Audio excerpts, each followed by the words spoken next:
یہ دن 25 مارچ 1969 کا ہے کہ پورا ملک سراپا احتجاج تھا۔ مغربی پاکستان میں ایوب خان کی معاشی پالیسیوں اور غربت کی وجہ سے نیشنل اسٹوڈنٹ فیڈریشن کے طلباء نے ملک گیر احتجاج کر رکھا، اور اس کی دوسری طرف مشرقی پاکستان میں عوامی لیگ کے سربراہ جناب مجیب الرحمان نے مشرقی پاکستان میں بھی احتجاج کر رکھے تھے۔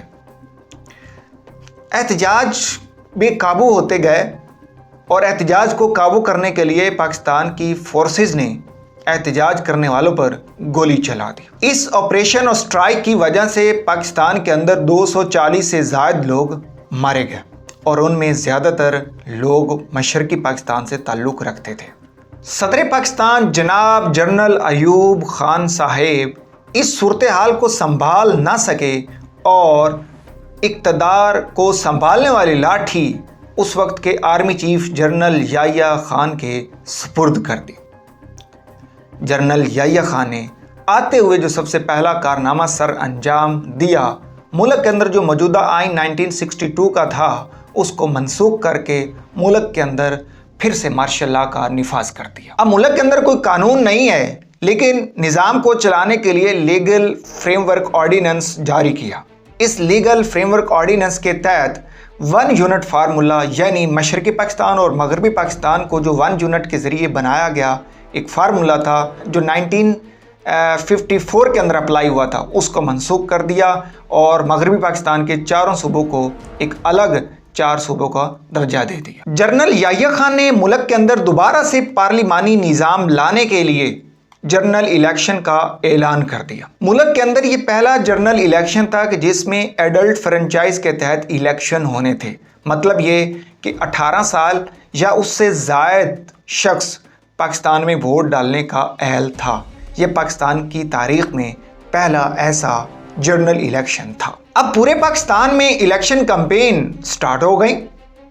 مشرقی پاکستان کے اندر مجیب الرحمان اور مغربی پاکستان میں جو نمایاں کیمپین تھی وہ پاکستان پیپلز پارٹی کے سربراہ جناب ذوالفقار علی بھٹو کی کیمپین تھی۔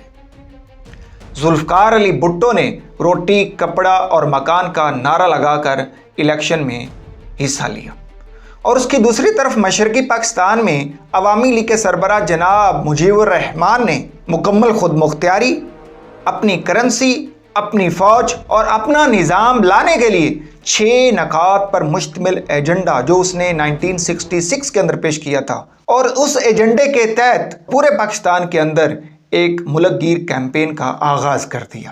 اب پاکستان کی تاریخ میں ایک بڑا ہی سانحہ یوں آیا کہ نومبر 1970 کے اندر 1970 کے اندر مشرقی پاکستان کے اندر بولا سائیکلون کی وجہ سے ایک ایسا شدید قسم کا سیلاب آیا کہ اس سیلاب کی وجہ سے 3 لاکھ لوگ مشرقی پاکستان میں ہلاک ہو گئے۔ آپ باقی جو کیجولیٹی کا اندازہ اس ڈیتھ ٹول سے لگا سکتے ہیں۔ اس کو دیکھتے ہوئے پاکستان کی جو سینٹرل گورنمنٹ یحییٰ خان کی حکومت تھی اس نے مشرقی پاکستان میں کوئی مثبت اقدامات سر انجام نہ دیے۔ مشرقی پاکستان کی عوام میں شدید غم و غصہ کی لہر دوڑ اٹھی۔ اب اس کے بعد 7 دسمبر کو الیکشن کنڈکٹ ہوتے ہیں۔ نیشنل اسمبلی کی ٹوٹل 300 نشستیں تھیں، جس میں سے 167 نشستیں عوامی پارٹی کے سربراہ مجیب الرحمان نے جیت لی۔ چونکہ مشرقی پاکستان کی آبادی زیادہ تھی اور ان کو نشستیں بھی زیادہ ملی تھیں، اور ادھر مغربی پاکستان سے جناب ذوالفقار علی بھٹو نے 89 نشستوں پر جیت حاصل کی۔ اب وقت آ گیا کہ ڈیموکریٹکلی جس کے پاس 2/3 میجورٹی تھی اس کو اقتدار سونپا جائے، لیکن مجیب الرحمان کو اس کی الیکشن کیمپین اور 6 نکات کے ایجنڈے کی وجہ سے جنرل یحییٰ خان نے اقتدار سپرد نہ کیا، یہاں تک کہ جو نیشنل اسمبلی تھی اس کا جو اجلاس ہے وہ بھی پوسٹ پون کر دیا۔ اس ڈیڈ لاک کی وجہ سے مشرقی پاکستان کے اندر احتجاج ہونا شروع ہو گئے۔ چٹاگانگ کے علاقے میں 300 بہاری لوگوں کا احتجاج کے اندر قتل ہو جاتا ہے۔ اس کو دیکھتے ہوئے पाकिस्तान की सेंट्रल गवर्नमेंट ने अपनी फोर्सेस मशरकी पाकिस्तान के अंदर डिप्लॉय कर दी और 25 मार्च 1971 को एक ऑपरेशन जिसका नाम सर्च लाइट ऑपरेशन का आगाज कर दिया। इस ऑपरेशन का मकसद था कि मशरकी पाकिस्तान में जो एंटी पाकिस्तानी एजेंट्स या कुछ लोग इसकी कैंपेन कर रहे थे उनको तलफ किया जाए। सर्च लाइट ऑपरेशन का आगाज ढाका यूनिवर्सिटी से हुआ, क्योंकि ढाका यूनिवर्सिटी के अंदर कुछ मुसल्लह अफराद मौजूद थे जो एंटी पाकिस्तानी मूवमेंट में हिस्सा ले रहे थे। इस ऑपरेशन के अंदर 17 प्रोफेसर समेत 200 तलबा पाकिस्तान की फोर्सेस के हाथों कत्ल हुए। उसी रात मुजीबुर रहमान को भी गिरफ्तार कर लिया गया और यूं मशरकी पाकिस्तान के अंदर सिविल वॉर का आगाज हो गया। इस सिविल वॉर के अंदर मशरकी पाकिस्तान के एंटी पाकिस्तानी एजेंट्स और वहाँ की जो मुजीबुर रहमान की सपोर्टर्स मूवमेंट्स थी, उन्होंने गुरिल्ला वॉरफेयर के जरिए पाकिस्तान फौज के खिलाफ जंग लड़ी। ये जो सर्च लाइट ऑपरेशन था, इसका दौरानिया 9 महीने तक रहा।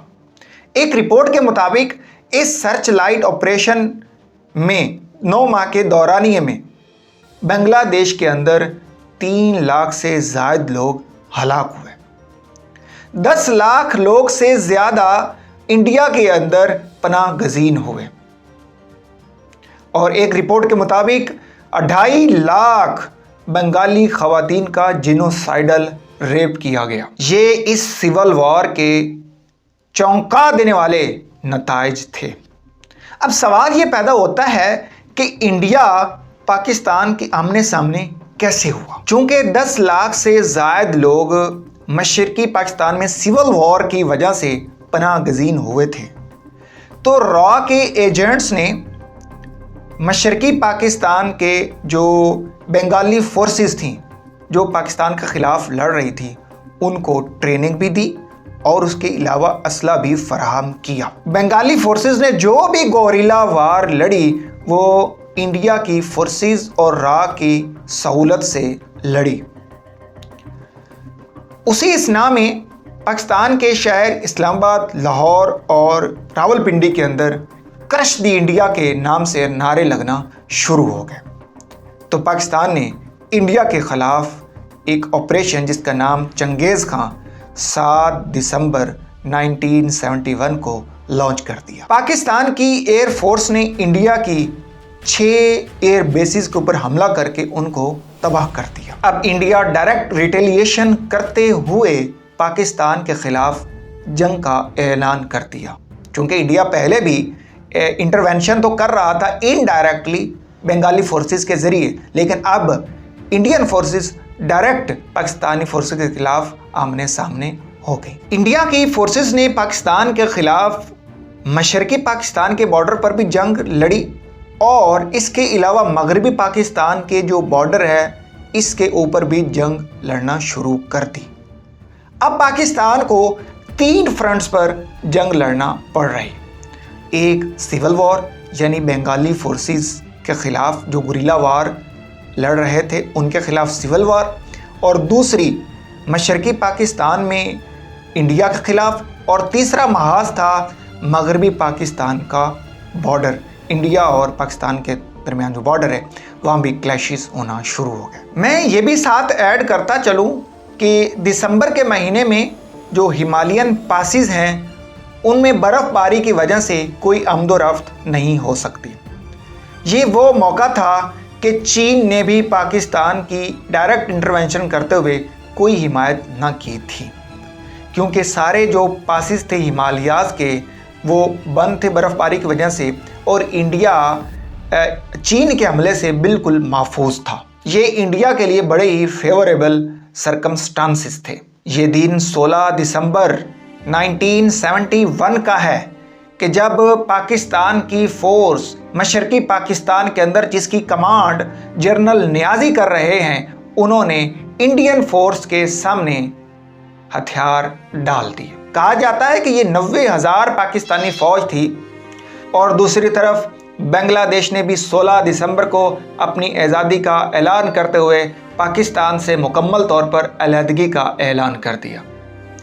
ये दिन पाकिस्तान का स्याह तरीन दिन था।